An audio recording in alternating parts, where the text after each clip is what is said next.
pense à Dieu la plupart du temps comme si c'était quelqu'un qu'il fallait chercher. Certains le trouveraient, d'autres abandonneraient et puis resteraient dans le noir, dans le vague, dans l'indécision. Eh bien, l'Évangile nous invite à un renversement. Il serait plus juste de penser à Dieu comme celui qui nous cherche, plutôt que de croire que c'est nous qui le cherchons. Le Dieu chrétien est un Dieu qui nous prie. Oui, il faut avoir cette audace, parce que ça renverse toutes les données habituelles que nous avons dans la tête, et ça nous montre l'originalité du christianisme. C'est un Dieu qui nous prie, beaucoup plus que nous le prions. C'est l'intuition de ce qui est peut-être l'une des plus belles poésies de toute l'histoire humaine, ce qui s'appelle Le Lévrier du ciel. Elle a été écrite par Francis Thompson, un Irlandais de la fin du XIXe siècle. L'homme fuit Dieu. Il fuit, oui, l'homme fuit, jusqu'au moment où il découvre que c'est Dieu qui le cherche, que c'est Dieu qui est à sa poursuite. Et cela a donné cet admirable poème qu'on pourrait résumer par une phrase d'un mystique. Pendant 30 ans, j'ai cherché Dieu. Au bout de ce temps, je me suis aperçu que c'était lui qui m'attendait. Donc, prenons cette parabole que nous intitulons simplement, par le titre du poème de Francis Thompson, « Le lévrier du ciel ». C'est merveilleux, un lévrier, le lévrier du ciel. Voici le texte. Je le fuyais. Je le fuyais au long des nuits, au long des jours. Je le fuyais au long des arches des années. Je le fuyais au long des labyrinthes de mon propre esprit. Et sous la bruine des larmes, je me cachais de lui.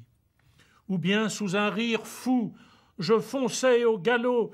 Dans des trouées d'espoir, je m'élançais tête baissée au profond des ténèbres géantes, dans des abîmes de crainte, pour fuir ces pieds puissants qui me suivaient, qui me poursuivaient d'une poursuite sans hâte, d'une allure imperturbable, d'une vitesse calculée, pleine d'une instance pleine de majesté. Il frappait le sol, et une voix frappait, plus insistante encore que mes pas. Elle me disait « Tout te trahit, toi qui me trahis. » Je me mis alors à fuir par les marches du monde. Je secouais les grilles d'or des étoiles. Je frappais leurs barreaux sonores pour qu'elles me donnent un abri. Je provoquais de doux entretiens d'un doux babillage argenté les havres pâles de la lune. Je disais à l'aurore « Dépêche-toi !» Je disais au soir « Viens vite avec tes jeunes fleurs de soleil, de ciel, cache-moi tout à fait loin de ce terrible amour.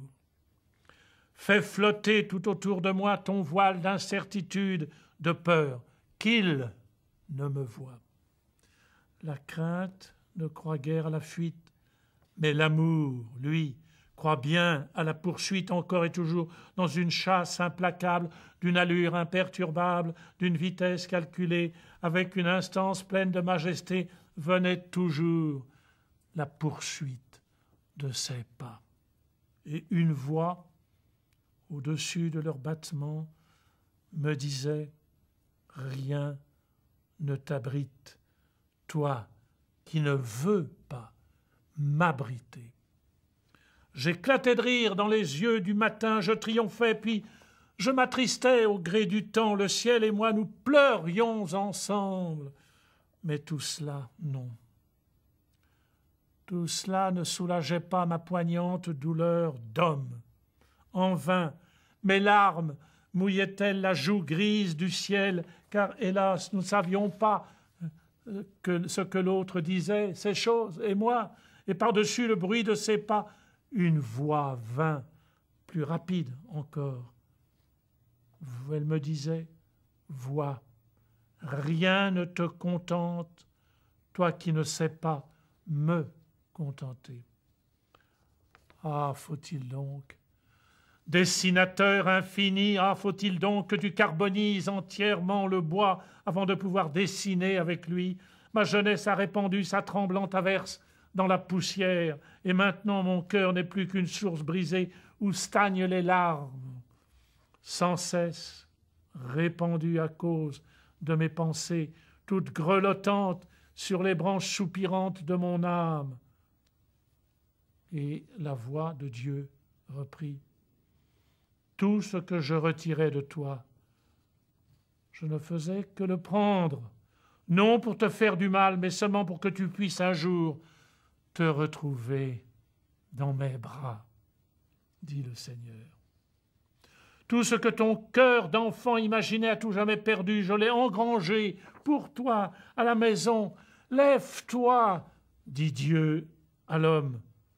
Prends ma main, si faible, et toi si faible, je suis celui que tu cherches. Tu repoussais l'amour, toi qui me repoussais. Maintenant, écoutez bien la conclusion. Il s'arrête tout près de moi, ce pas.